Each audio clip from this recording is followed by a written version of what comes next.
ನಮಸ್ಕಾರ ಎಲ್ರಿಗೂ. ಅವಾಗಲೇ ಹೇಳ್ದಂಗೆ ತುಂಬಾ ಪವರ್ಫುಲ್ ಟೈಟಲ್. ನನಗೆ ಮೊನ್ನೆ ಅವ್ರು ಹೇಳಿದಾಗ ನನಗೆ ಅನಿಸ್ತದೆ ತುಂಬಾ ಸ್ಟ್ರಾಂಗ್ ಟೈಟಲ್ ಅಂತ. ಅದಾದ್ಮೇಲೆ ನನಗೆ ಒಂದು ಸಾಂಗ್ ಭೇಟಿ ಮಾಡಕ್ ಬಂದಾಗ ನೋಡಿದ್ದೆ ನನ್ನ ಸಾಂಗ್. ನನಗೆ ಅಲ್ಲೇ ತುಂಬಾ ಇಂಪ್ರೆಸ್ ಆಯಿತು ಆ ಡುಯೆಟ್ ಸಾಂಗ್ ನಾನು ನೋಡಿದಾಗ. ಸಿನಿಮಾಟೋಗ್ರಾಫರ್ ನಾನು ಇವಾಗ ಜಸ್ಟ್ ಮಾತಾಡೋದು ಒಂದೇ ಒಂದು ಲೈನ್ ಮಾತಾಡೋರು ಅವರು, ಬಟ್ ಅದಕ್ಕಿಂತ 100ರಷ್ಟು ನೀವು ಕೆಲಸ ಮಾಡಿದಿರ ಬ್ರದರ್. Amazing camera work. ನಾನು ಅಲ್ಲಿ ನೋಡಿದಾಗಲೂ ಹೇಳಿದೆ, ಇಲ್ಲೂ ಹೇಳ್ತಾ ಇದ್ದೀನಿ, ತುಂಬಾ ಬ್ರೈಟ್ ಫ್ಯೂಚರ್ ಇದೆ ನಿಮಗೆ. ಯಾಕಂದ್ರೆ ನನಗೆ ಗೊತ್ತು ಅದ್ರದ್ದು ಏನ್ ಲಿಮಿಟೇಷನ್ಸ್ ಇತ್ತು ನಿಮಗೆ ಅಲ್ಲಿ ಅಂತ. ಬಟ್ ಜಸ್ಟ್ ಒಂದು ಕ್ಯಾಮ್ರಾ ಇಟ್ಕೊಂಡು ಜಾಸ್ತಿ ಲೈಟಿಂಗ್ ಗೀಟಿಂಗ್ಸ್ ಏನು ಇಲ್ದಂಗೆ ಎಷ್ಟು ಬ್ಯೂಟಿಫುಲ್ ಆಗಿ ನ್ಯಾಚುರಲ್ ಆಗಿ ತಗೊಂಡಿದ್ದೀರಾ. ಅಂಡ್ 80s ಅನ್ನೋದಕ್ಕೆ ನೀವು ಮಾಡಿರೋ DI ಆಗಿರ್ಬೋದು, ಫಸ್ಟ್ ಶಾಟ್, ಇವನ್ ಟ್ರೈಲರ್ ನೋಡಿದಾಗ್ಲೂ ಅಷ್ಟೇ, ನನಗೆ ವೆರಿ ಫಸ್ಟ್ ಶಾಟ್ ಇಂದಾನೆ ಹಿಡಿದು ಕೂರಿಸ್ಬಿಡುತ್ತೆ ನಿಮಗೆ. ಯೂಶಲ್ ಆಗಿ ಅನ್ಸುತ್ತೆ ನಮಗೆ, ಓಕೆ ಕಮ್ಮಿ ಬಜೆಟ್ ಒಂದು ಪಿಕ್ಚರ್ ಆಗಿರುತ್ತೆ, ತುಂಬಾ ಫಿಲಮ್ಸ್ ಬರ್ತಾ ಇದೆ ಅಂತ ಅನಿಸ್ತಾ ಇರುತ್ತೆ. ಬಟ್ ಇದು ಟ್ರೈಲರ್ ನೋಡಿದ್ಮೇಲೆ ನಿಜವಾಗ್ಲೂ ಅದು ಅರ್ಧ ನಿಮ್ ವರ್ಕ್ ಇಂದಾನೆ ಅದು ಸುಳ್ಳು ಅನ್ಸ್ಬಿಡುತ್ತೆ. ಇದು ಯಾವ್ದು ಕಂಟ್ರೋಲ್ ಬಜೆಟ್ ಇಂದ ಮಾಡೋ ಪಿಕ್ಚರ್ ಅಲ್ಲ ಇದು. ಸಿನಿಮಾ ಏನ್ ಕೇಳಿದೆ ಅದು ಬಜೆಟ್ ಬಂದಿದೆ ಅನ್ನೋ ತರ ಅನ್ಸುತ್ತೆ. ಸಿಂಪಲ್ ಆಗಿ ಹೇಳ್ಬೇಕು ಅಂದ್ರೆ ನೀವು ಒನ್ ಆಫ್ ದ ಹೀರೋ ಅನ್ಸುತ್ತೆ ನನಗೆ ಈ ಸಿನಿಮಾ. ಒಳ್ಳೆದಾಗಿ ಅಷ್ಟು ಇಂಪ್ರೆಸ್ ಆಗಿತ್ತು ನನಗೆ ಅದು ಸಿನಿಮಾಟೋಗ್ರಫಿ, ಎಸ್ಪೆಷಲಿ ಅದು ಆ ಡುಯೆಟ್ ಸಾಂಗು ಅಂಡ್ ಟ್ರೈಲರ್ ಅಲ್ಲಿ ನೋಡಿದಂತ ಶಾರ್ಟ್ಸ್.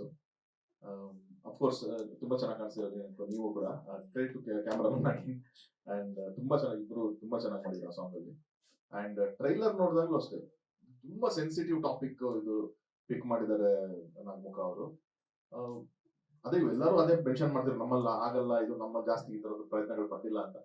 ಅಂದ್ರೆ ಯಾಕೆ ಅಂತಂದ್ರೆ ತುಂಬಾ ರಿಸ್ಕ್ ಇರುತ್ತೆ, ಒಂದು ಸೆನ್ಸಿಟಿವ್ನೆಸ್ ಇರುತ್ತೆ ಈ ತರ ಸ್ಕ್ರಿಪ್ಟ್ಸ್ ಹ್ಯಾಂಡಲ್ ಮಾಡೋದಕ್ಕೆ ಅಂತ ಅಂದ್ಬಿಟ್ಟು. ತುಂಬಾ ಎಡ್ಜ್ ಆಫ್ ದಿ ಸ್ವರ್ಡ್ ನಡೆದಂಗಿದೆ, ಕತ್ತಿ ಮೇಲೆ ನಡೆದಂಗಿರುತ್ತೆ. ಸ್ವಲ್ಪ ಈ ಕಡೆ ಅಂದ್ರೆ ರೈಟ್ ಅವ್ರು ಬಾರಿಸ್ತಾರೆ, ಹಿಂಗೋದ್ರೆ ಲೆಫ್ಟ್ ಅವ್ರು ಬಾರಿಸ್ತಾರೆ. ಸೊ ಎರಡರ ಮಧ್ಯದಲ್ಲೇನೆ ನಾವು ನೀಟಾಗಿ ಹೋಗ್ಬೇಕು. ಅದ್ರಲ್ಲಿ ಏನು ಅಂತಂದ್ರೆ ಬೇಸಿಕಲಿ ನಾವು ಯಾವ್ದು ಬಯಾಸ್ಡ್ ಇಲ್ದಂಗೆ ಈ ತರದ ಸ್ಕ್ರಿಪ್ಟ್ ಗಳು ಮಾಡಬೇಕು. ಡೈರೆಕ್ಟರ್ ಆಗಿ ಅವ್ರು ಯಾವ್ದು ಬಯಾಸ್ಡ್ ಇಲ್ದಂಗೆ ಮಾಡಬೇಕು. ಹಾನೆಸ್ಟ್ ಆಗಿ ಏನೋ ಇಶ್ಯೂ ಇದೆ ಅಂದ್ರೆ ಆ ಇಶ್ಯೂನ ಅಡ್ರೆಸ್ ಮಾಡಬೇಕು. ನಾವು ಕಾಟಾರ ಮಾಡ್ಬೇಕಲ್ಲ ಅಷ್ಟೇ, ಆ ತರದೇ ಒಂದು ಬಯಾಸ್ಡ್ ಇಲ್ದಂಗೆ, ಯಾರಿಗೂ ಬಯಾಸ್ಡ್ ಇರ್ಬೋದು, ಏನ್ ಇಶ್ಯೂ ಇದೆ ಅದನ್ನ ಅಡ್ರೆಸ್ ಮಾಡಬೇಕು ಅಂತ ಮಾಡಿದ್ದು. ಸೊ ಅದನ್ನ ಮಾಡಿರ್ತಾರೆ ಅಂತ ಒಂದು ನನಗೆ ನಂಬಿಕೆ ಇದೆ. ಅಷ್ಟು ಚೆನ್ನಾಗಿ ಕಾಣಿಸ್ತಾ ಇದೆ ಇದು ಟ್ರೈಲರ್ ನಲ್ಲಿ. ಹಾಗೆ ಆ ತರದೊಂದು ಸಿನಿಮಾಗೆ ಸಿನಿಮಾಟೋಗ್ರಫಿ ಅಂಡ್ ಮ್ಯೂಸಿಕ್ ತುಂಬಾ ಇಂಪಾರ್ಟೆಂಟ್ ಆಗುತ್ತೆ. ಮ್ಯೂಸಿಕ್ ಸಾಂಗ್ಸ್ ಮಾಡಿರೋರು ಅಂಡ್ BGM ಮಾಡಿರೋರು ಇಬ್ರು ತುಂಬಾ ಅದ್ಭುತವಾಗಿ ಇದಕ್ಕೆ ಕಾಂಟ್ರಿಬ್ಯೂಟ್ ಮಾಡಿದ್ದಾರೆ. ಸೊ ಬೆಸ್ಟ್ ವಿಶಸ್ ನಿಮಗೂ ಕೂಡ.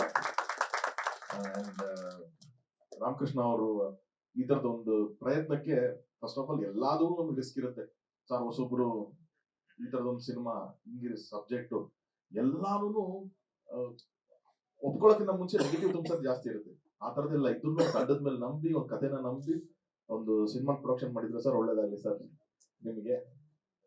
ಅಂಡ್ ಸರ್ ಕೂಡ ನೆಗೆಟಿವ್ ರೋಲ್ ಮಾಡೋದು ತುಂಬಾ ವಿಶೇಷವಾಗಿದೆ. ಸೊ ಅಫ್ಕೋರ್ಸ್ ಅವರು ಗ್ಯಾರಂಟಿ ಅದ್ರದ್ದು ಏನಿದೆ ನ್ಯಾಯ ಒದಗಿಸಿರ್ತಾರೆ. ಬಟ್ ಇಡೀ ತಂಡ ನನಗೆ ತುಂಬಾ ಖುಷಿಯಾಗಿದೆ. ಅಂಡ್ ನನಗೆ ಹೀರೋ ಅವ್ರು ನೋಡಿದಾಗಲೂ ಅದೇ ಅನ್ಸಿದೆ ನನಗೆ. ಏನೋ ನಾನು ಪಿಕ್ಚರ್ ಮಾಡ್ತಾ ಇದ್ದೀನಿ, ನನ್ಗೆ ಗೊತ್ತಿದೆ ನಮ್ ಜೊತೆ ಚೆನ್ನಾಗಿ ಕಾಣಿಸ್ಬೇಕು, ಅದೆಲ್ಲ ಏನು ಇಲ್ದಂಗೆನೆ ಏನ್ ಕ್ಯಾರೆಕ್ಟರ್ ಹೇಳಿದೆ, ಇವು ಡೈರೆಕ್ಟರ್ ಏನ್ ಹೇಳಿದ್ದಾರೆ, ಅದು ಕಾಸ್ಟ್ಯೂಮ್ ಇಂದ ಇರ್ಬೋದು, ಲುಕ್ ಇಂದ ಇರ್ಬೋದು, ಮೇಕಪ್ ಇಂದ ಇರ್ಬೋದು, ಪ್ರತಿಯೊಂದಕ್ಕೂ ಪಾತ್ರವಾಗಿ ನಿಂತಿದ್ದಾರೆ. ಹೀರೋ ಅಂತ ಅಲ್ಲದೆ ಪಾತ್ರವಾಗಿ ನಿಂತಿದ್ದಾರೆ. ಅದೇ ಕಾಪಾಡುತ್ತೆ ನಿಮಗೆ. ಯಾಕಂದ್ರೆ ತುಂಬಾ ಡಿಫ್ರೆನ್ಸ್ ಅಲ್ಲಿಗೂ ಇಲ್ಲಿಗೂ ತುಂಬಾ ಡಿಫ್ರೆನ್ಸ್ ಇದೆ ನಿಮ್ಗೆ. ಸೊ ಅದನ್ನ ಆಕ್ಟರ್ ಆಗಿ ನೀವು ಚೆನ್ನಾಗಿ ನಿಮ್ಗೆ ನನ್ನ ಕಡೆಯಿಂದ ವಿಶ್ ಮಾಡ್ತೀನಿ. ಸೊ ಓವರ್ ಆಲ್ ತಂಡಕ್ಕೆ ನನ್ನ ಕಡೆಯಿಂದ ಬೆಸ್ಟ್ ವಿಶಸ್. ಇದೇ ಡಿಸೆಂಬರ್ 5th ರಿಲೀಸ್ ಅಂತ ಇದ್ದೀರಾ. ಸೊ ಡಿಸೆಂಬರ್ 5th ಅಲ್ವಾ? ಸೊ ಒಳ್ಳೇದಾಗ್ಲಿ, ಡಿಸೆಂಬರ್ 5th ರಿಲೀಸ್ ಆಗ್ತಾ ಇದೆ. ಅಂಡ್ ಇಡೀ ತಂಡಕ್ಕೆ ನಮ್ಮ ಕಡೆಯಿಂದ ಬೆಸ್ಟ್ ವಿಶಸ್.